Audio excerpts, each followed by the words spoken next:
Hey guys, going on? My name is Bacon. Welcome to another Elestrals video. Today, we're going to be talking about Frostfall. So obviously, a little while ago, we actually got all the Frostfall cards revealed to us. And we have some quite insane cards in this set. Also some cards that I don't think are going to be doing as well as some people might think. So basically all I'm going to be doing, I'm just going to be going through this and giving you guys my personal thoughts on the cards in this set and how well I think they're going to actually perform. I will say I'm not going to be going over every single card because the video will just way too long. I'm going to be going over a couple of different cards specifically and then a couple of different ascension lines that you'll see. So without further ado, let's get straight on into it. And actually, before we get into it, can I just say Scorch 4 is one of the coolest things I have seen. This is unbelievable. This is absolutely gonna be like the Scorch that I run in my deck, because I do plan to actually play a Scorch deck. This is such a cool looking card. I absolutely love it. Good job, Diego Monster. This is really amazing. And speaking of Scorch, let's talk about the actual Scorch line, because obviously that and Imperawatt are going to be the two sort of boss monsters of Frostfall. So let's get on into it. So obviously the Scorch line, Cryoling gets +1 attack for each Frost Spirit in your underworld, and when it has 6 or more attack during your main phase, you must either destroy it or special ascend the Cryovern from your hand or deck. Cryovern, 7/4, that has the effect where during your draw phase you can discard your entire hand to special ascend Cryovern into Scorch from your deck. Scorch, when you special ascend this Scorch, you can destroy all runes, and you can expend your entire spirit deck, minimum of 1 spirit, to force your opponent to expend 5 spirits. This ascension line is decent. They're not amazing, because there are very easy ways to deal with this, especially if you just like Pandora's box the Cryovern. There are very easy ways to actually go ahead and deal with this entire strategy, but I do believe this sort of strategy is good enough, because if you go ahead and destroy all, if you actually manage to pull it all off, that is unbelievable. You destroy all runes, you force your opponent to expend 5, and then you hit for 3 if they're not yet out of the game. I think this is actually very good. Now, the one downside to this is obviously there are 2 cards that see quite a bit of play: Pandora's Box and Gorgon's Gaze.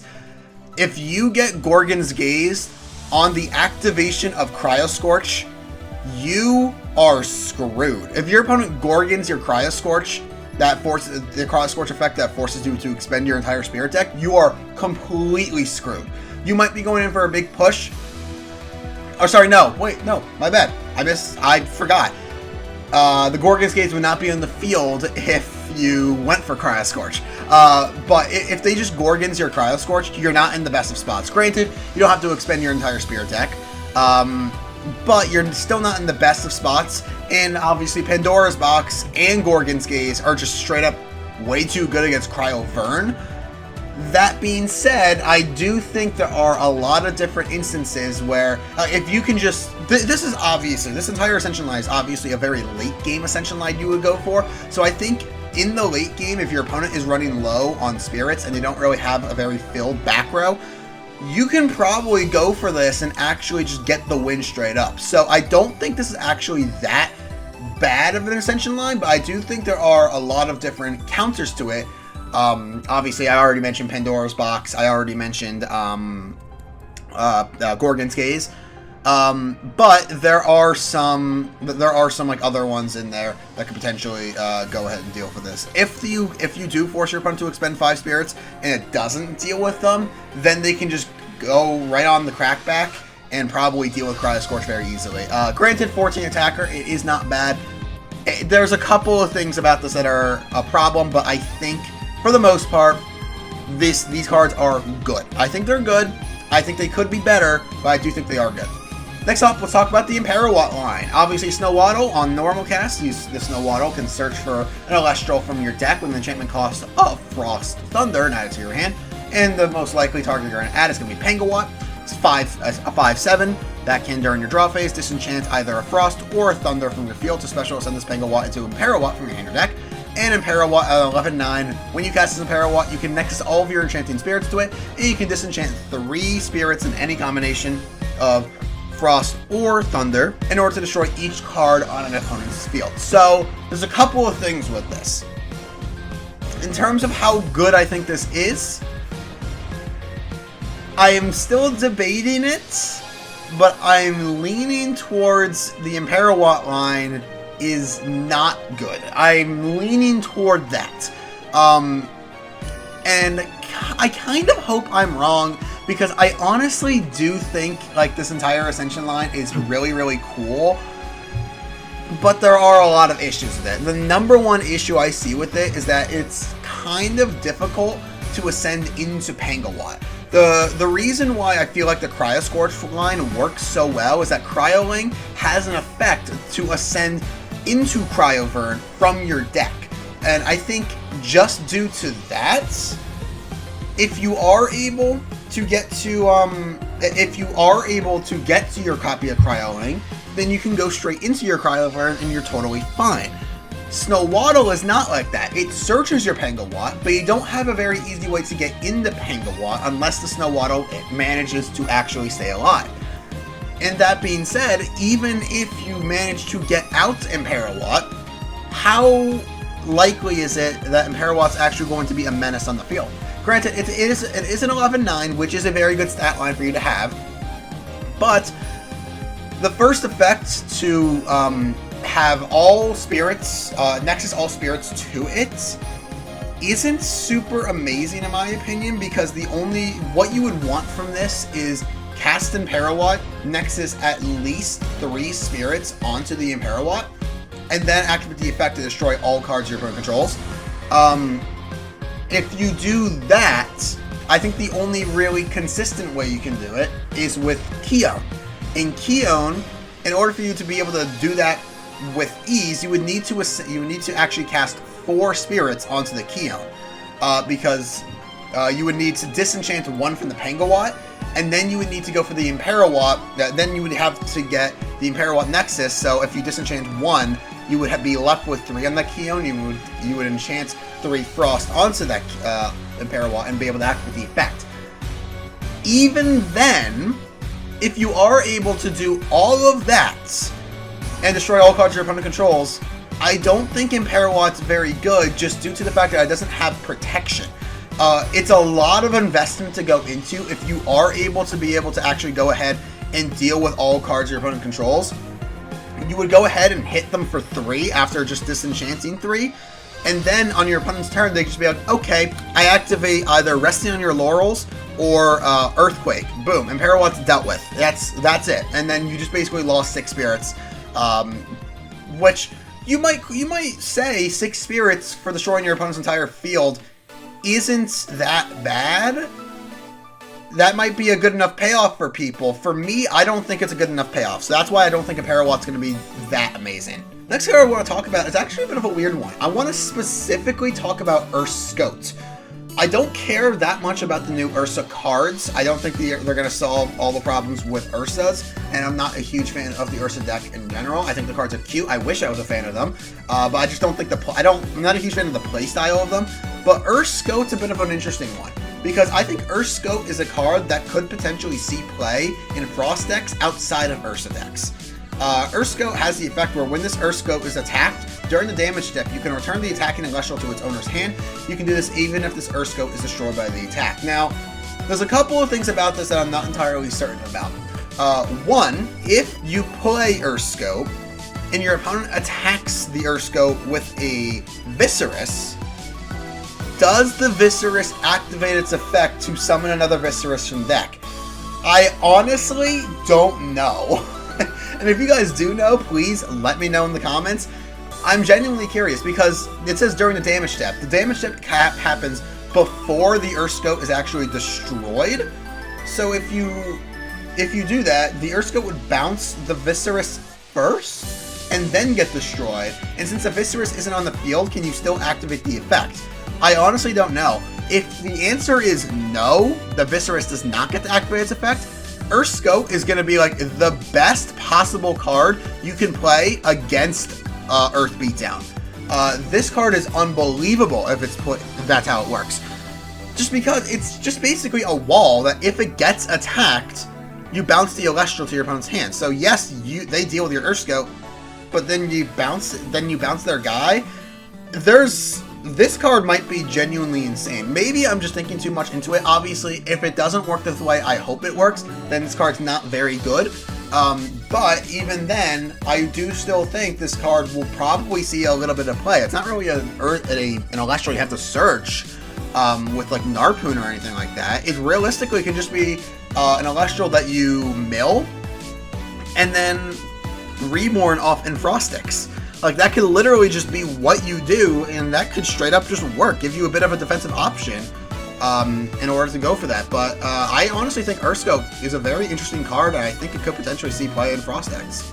Next up, I want to talk about the Morfrost cards. So, I'm undecided, just like Imperawatt. I don't know if these cards are going to be good, but it's the exact same thing with Imperawatt.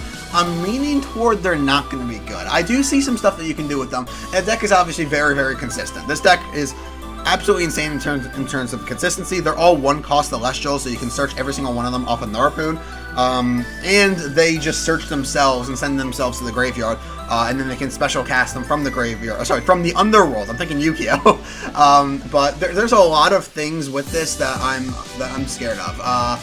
So obviously, let's talk about all the cards. So Lichen Form can expend a Frost and discard itself in order to search your deck for two non-Lichen Form Morfrost and add them to your hand.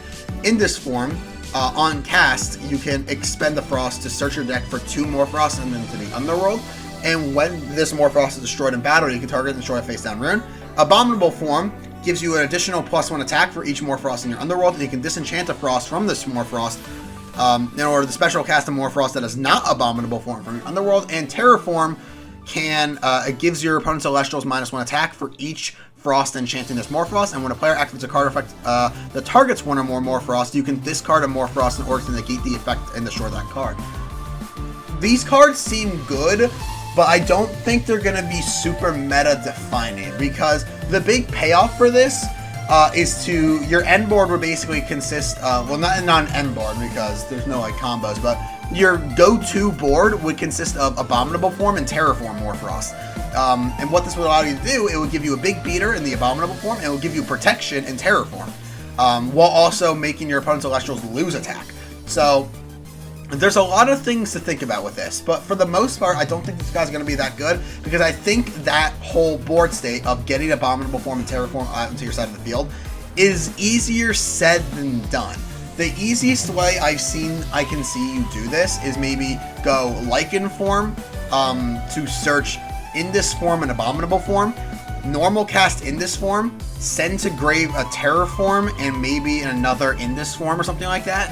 And then on your next turn, cast the Abominable Form, wait a turn, hope it doesn't get destroyed, or if you are able to Nexus onto it, then there you go, you can do that. And in order for you to disenchant one from it to bring the Terraform from your Underworld back onto the field. Obviously, you could just open up Abominable Form and Terraform and normal cast them on subsequent turns. That is something you can obviously do, but I do fear that these cards are not exactly as good as they say on the tin. They seem kind of crazy. I just fear that the deck is too weak. I think it's too fragile. That's the word I'm looking for. I think the deck is way too fragile, which is going to lead to it not being as good as you might think. But I'm excited to see how people tinker with this, and maybe I'm completely wrong. I don't know. Maybe I'm wrong about all of these, but that's it for Morfrost. Let's talk about the next card. Next up, talking about Shivaroar. I really want Shivaroar to be good. I'm not entirely certain if it is.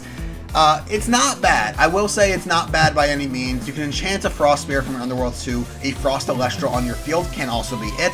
And while Mountains Arbrias is enchanted, the Shivaroar cannot be targeted by opponent's rune effect. For anyone who does not know, Mountains Arbrias is the Stadium rune for Frost. It gives all It gives all your Elestrals +1/+1 for each Frost Spear enchanting them. So if you have Mountains of Boreas out with Chivalror, which is the base minimum, you would have a 9/7 Chivalror. But if you activate the Chivalror effect to put a Frost Spear onto it, you would actually have a 10/8, which isn't terrible and can't be targeted by rune effects.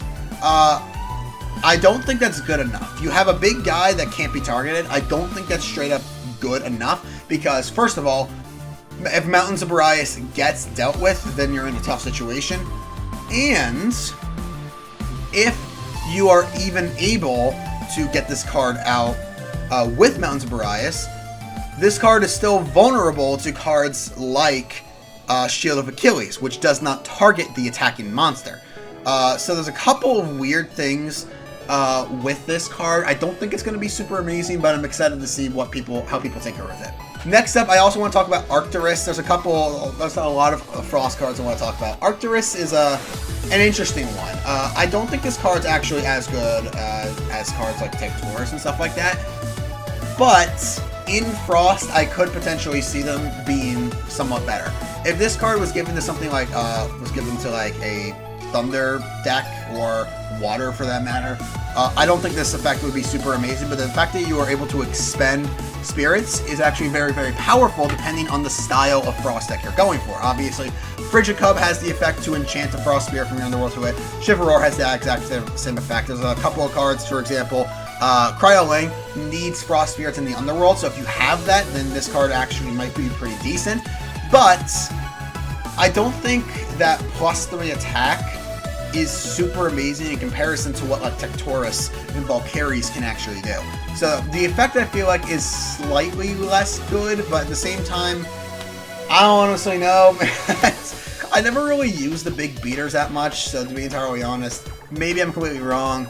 Obviously, I think I have already like built a Frost deck, and I do believe I am playing one copy of Arcturus because obviously it's searchable. If you mill it, you can just bring it back with a Frost deck, so there's a lot of cards there to talk about. But for the most part, I do think this card is the attack gain effect is not super amazing, but the expending Frost Spirits effect is actually pretty amazing. So there's a couple of things with this card that are kind of weird, but for the most part, I think it's fine. Next up, talk about Enfrostics. This card might be one of the best cards in all of Elestrals after this point. I say that only slightly exaggerating. I don't honestly think this card's going to be like the end-all be-all for like all these decks, but I genuinely do believe that Enfrostics is an unbelievable card. First of all, this card is searchable off of Narpoon. Secondly, this card is a slightly better version of Rise from the Ashes since it only costs you 2 spirits rather than 3. It's a searchable Rise from the Ashes for Frost in a strategy that loves using the Underworld. This card is absolutely unbelievable. If Frost ends up being good, I expect every single deck to run 3 copies of this card because of just how unbelievable it is. This card's insane. I can't stress it enough how just absolutely crazy this card is. It's literally one of the best cards in the game. It's definitely one of the best cards in Frostfall, I will say. Let me know what you guys think about Enfrostics, but I think this card's absolutely crazy. Next up, let's talk about Morolith. So I will be talking about all the liths in this video. By the way, we're about halfway through. I just wanted to go through all the Frost cards because that's like the new element, obviously. So I wanted to kind of talk about them. Let's talk about Morolith. So Morolith, and all the lith cards share the effect where they can be normal cast with 2 Frost, 2 Earth, 2 Fire Spirits, depending on the lith that you're talking about. If a certain condition is met, Morolith you can cast it with 2 Frost if your opponent has fewer Elestrals in the Underworld than you do, which is very easy to accomplish in Frost, especially since they have like Avalanche, which can just send 5 cards from the deck to the grave. When you cast Morolith, you must send the top 5 cards from your deck to the Underworld. This is unbelievable. I mean, like, I made my entire Frost deck, and then I saw this card, and I was like, okay, I have to shift gears and remake basically the entire deck just to make room for Morolith, because this card's insane. This card, this just sets up your Underworld so well. I think Morolith is actually quite insane. This card's kind of crazy. Very, very good card. Out from Frost into Earth, let's talk about Waspivy. So Waspivy we will be talking about 3 Earth cards here. Waspivy is an interesting one. So Waspivy, let's talk about the entire Ascension lines. Saya Nectar, right here at the top right. When a player casts Poison Tipped Arrow, Poison Nectar, or Poison Tunic, you can special send this Saya Nectar to Waspivy from your hand or deck. Obviously, we have Poison Tipped Arrow already. Poison Nectar is going to release in this set, and Poison Tunic will not actually release until Daybreak, so that is when that will actually come on out. Waspivy has the effect, an 8/1, that has the effect where when this Waspivy is destroyed in battle, and your opponent must expend 3 spirits.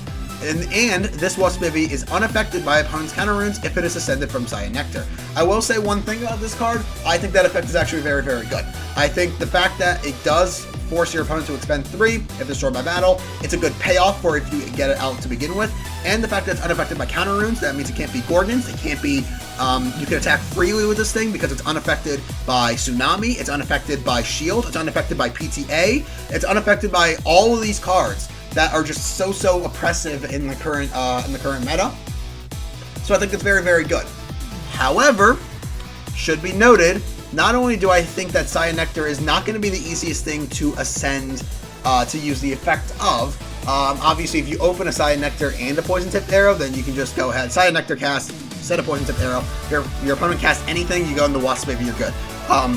I don't think it's going to be a super easy thing to do that way, though. However, that being said, Waspivy, I honestly do not believe it's as good of a card. I think the fact that it does not have protection against being destroyed means once it hits the field, your opponent can just go, okay, Earthquake, or Resting on Your Laurels. Boom, gone. It's the exact same issue with Imperawa. The only thing that I have for Imperawa is that its effect allows you to just wipe your opponent's entire board. Waspivy just has some protection. So if they're able to just go Resting on Your Laurels, destroy the Waspivy immediately, you did all of that basically for nothing. And your opponent will not have to expend 3 spirits because they did not destroy it in battle. They destroyed it by card effect, which obviously will not proc the effect of Waspivy. So I don't honestly think this card is going to be super amazing, but I am excited to potentially see it as a contender because, I mean, its effect is technically not bad. If your opponent's not playing Earth, then the only card that can potentially deal with it is Resting on Your Laurels, and a lot of time people are only playing that in the side deck. So this card might actually see some potential play in Earth. I'm kind of excited to see that. Next up, we'll talk about Moss Station. Okay, I have an issue with this card. Let's read its effect. It's a 4/1. This Moss Station gets +2 attack for each Earth enchanting it, for each Earth Spirit enchanting it. During your end phase, you must change this Moss Station to defense position if it attacked this turn. When A-Drive announced this card, the title of the video was the next most powerful Elestral has been released, or something like that. Where he said Moss Station was basically the most powerful Elestral in the game. I think powerful in this sense was basically, he was talking about just attack power. I think this card sucks. I think this card is not good in the slightest. And the reason I don't think it's good is because, yeah, a +2 attack, once you cast, it's a 6/1 for a single cast. That's not bad by any means, but you're giving Earth a big beater in a deck that has enough big beaters. You have Viscerus, you have Tectorus. I don't think they really need a Moss Station. Granted, something I will say, I do think Moss Station might take over as the big beater in favor of Tectorus, but I wouldn't necessarily count on that because Moss Station's much easier to out compared to Tectorus. I don't think Moss Station's going to be a super amazing card. I don't think Earth's going to play a whole lot of it. I might see some tinkering. I could potentially see some tinkering with this card, but I don't honestly think this card's going to be seen at like any play. Next up, let's talk about the next list. This is going to be Verdolith. So Verdolith can be normal cast with 2 Earth Spirits if your opponent has at least 4 or more spirits in their spirit deck than you do. So basically, if you are losing by 4, then you can normal cast this card for free. And when this Verdolith is cast, you can return 4 Earth Spirits from your Underworld to the spirit deck.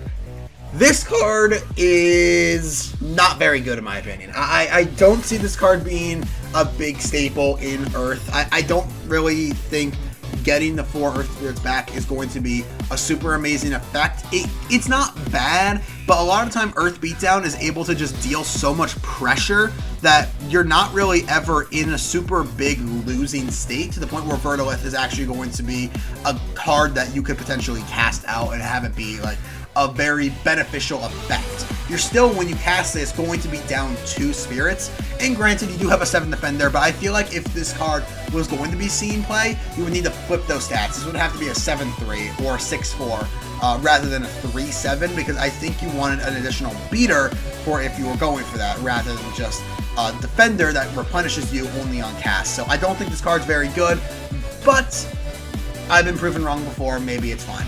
Into Fire, we've got 5 new Fire cards. Barely any, and I think most of these cards are bad. I'm just going to talk about every single Fire card. I only have a couple written down that I want to actually talk about, that being Magma and Lavalith, but I guess since there's only 5, I'll just quickly talk about the ones I didn't want to talk about. Smokey is bad. Smokey is just not a good card. I do not see this card seeing any play whatsoever. Caperfume is the exact same thing. I mean, it does allow you to do special cast to Smokey, but I don't think just the ability to draw 2 cards in special cast is a super amazing strategy. I really don't think these cards are going to be seeing any play. I think Smokey, Caperfume, they're both bad. Comagma is also a card I think is actually not very good. I think, however, that being said, I don't think he's good now, I should say. Obviously, on cast, when it receives 1 or more Fire Spirit, you can draw a card, discard a card.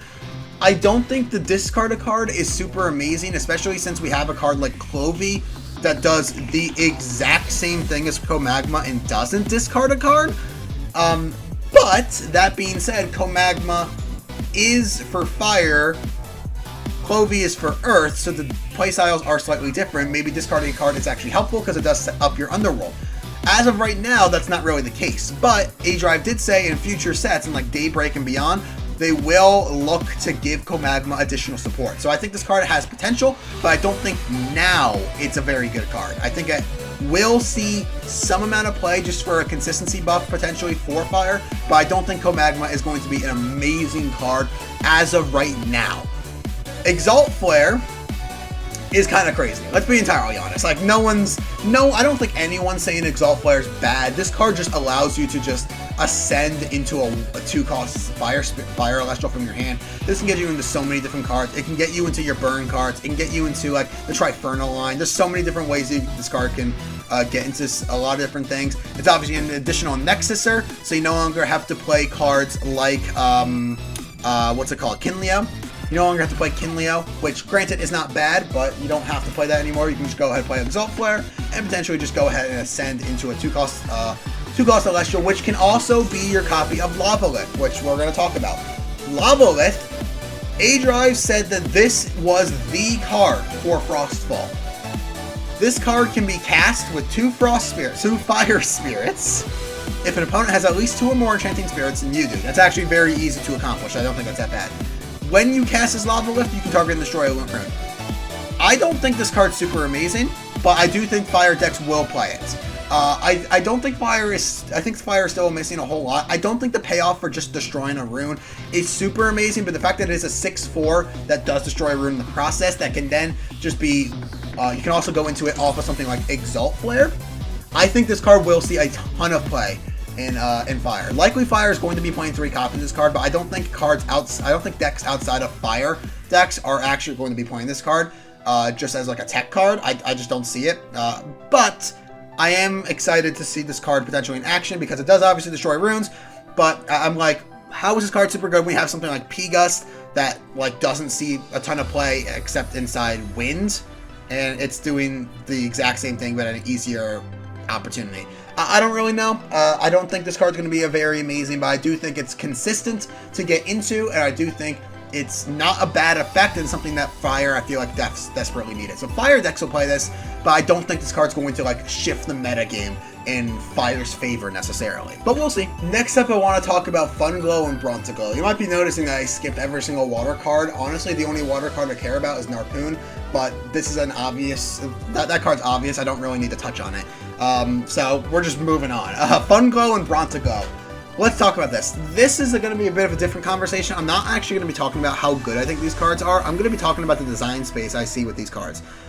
I love it. I absolutely love the design space that A-Drive is going down with Funglow, because it's such a cool design. It's sort of as...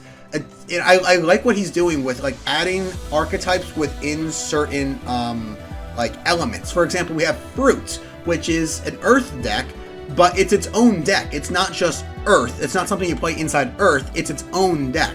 This Funglow Bronteglow is something that you will play if you are playing Thunderstorm. However, if you elect to not play Thunderstorm, then you play a normal, like, Thunder Nexus sort of deck, whereas we now have a Thunder Nexus deck, but we also have a Bronteglow deck, a deck that actually plays Thunderstorm, because Thunder Nexus does not play Thunderstorm. This deck will be playing Thunderstorm, and I think this deck, like, shows promise for, like, how design spaces could be in the future. We've already seen a bunch of cards that we actually haven't gotten to, but we saw stuff like, what was it, Shiverroar? That is a card that requires Mountains of Boreas to be on the field in order to get the fullest effect of it. That is another sort of thing. You would be playing Mountains of Boreas in a Shiverroar deck, but you're not necessarily playing it in a normal Frost deck.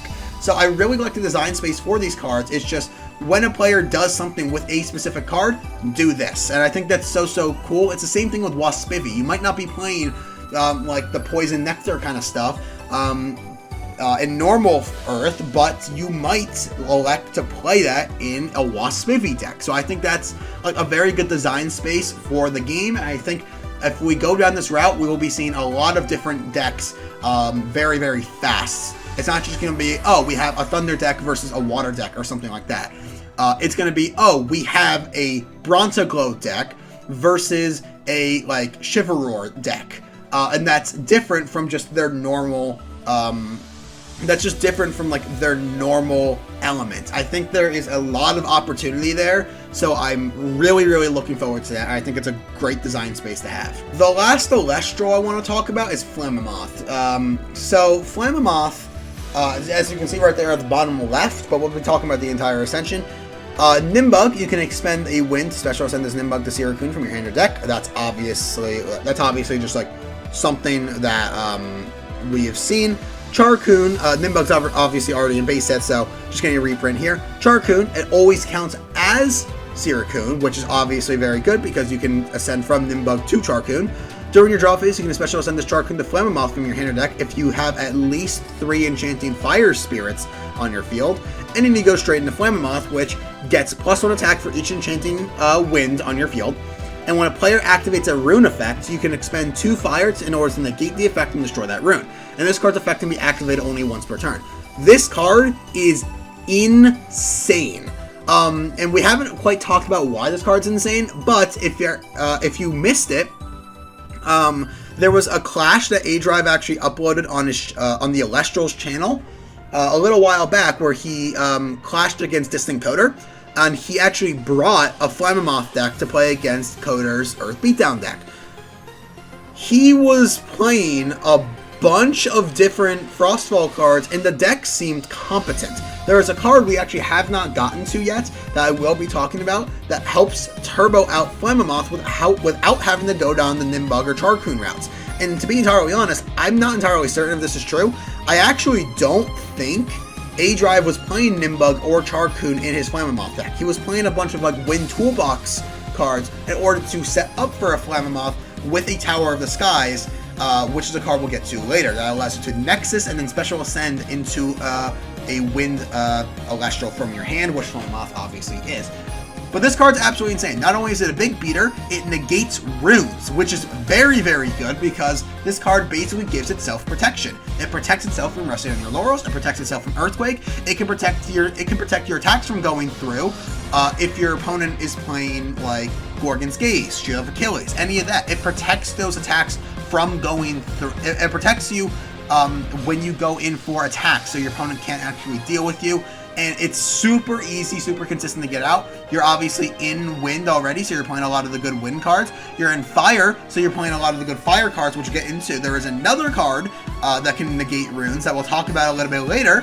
And it can also negate runes, and you're likely going to be playing Divine Blessing, alongside this with another new rune that, again, we'll talk about. This card's insane. I expect Flaming Moth to be a very, very good deck moving forward. Alright, so let's talk about all the remaining cards that I want to talk about. Those cards are going to be Tower of the Winds, Divine Blessing, and Chains of Prometheus. This is all going to be kind of tied to the Flaming Moth thing I was talking about a little while ago. Tower of the Winds allows you to nexus a wind spirit to a wind enchanted Elestral, and if you do, you can special ascend it into an Elestral from your hand. Divine Blessing allows you to, it can be cast when your opponent activates an invoke rune, and you can disenchant one spirit from your field to negate the rune.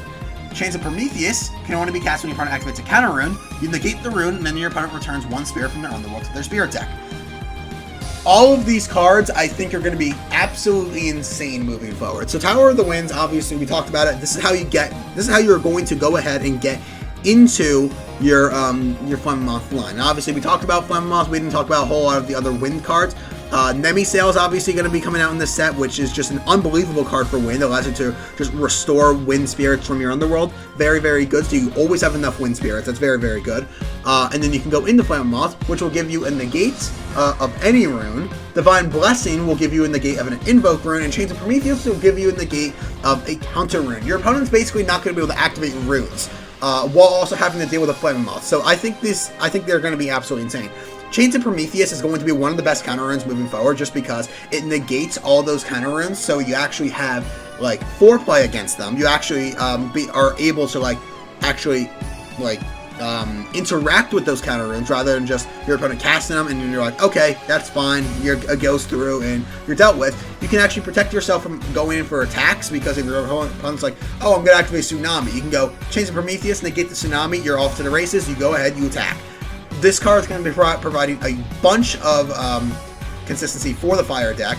I still think Fire is going to be struggling a bit, but I think this deck in specifically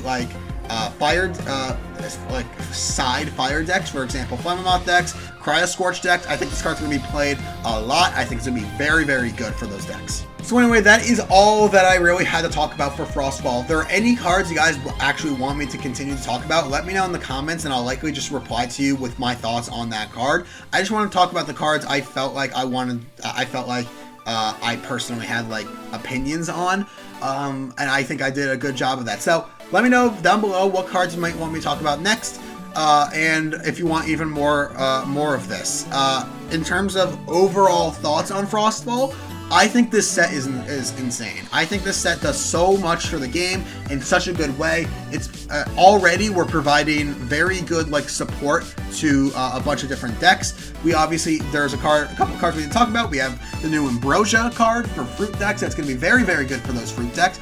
We talked about the Ursa cards, some of them. We talked about Ursa Scout specifically, but the Ursa cards are already getting new support. We're getting a bunch of new support. And a bunch of different strategies that can actually come out. So I think this is actually very, very cool, and I think this is really, really cool. I think there's a lot that could potentially go on right here. I think these cards are insane. I think Frostfall is going to be a very, very fun set. If this is what we're going to be getting with new sets, I think Daybreak and Beyond is going to be absolutely insane as well. We've already heard from A-Drive that the art team has just been getting better and better and better, which makes me even more excited for Daybreak and Beyond. There are so many different cards that in this set that I'm really looking forward to.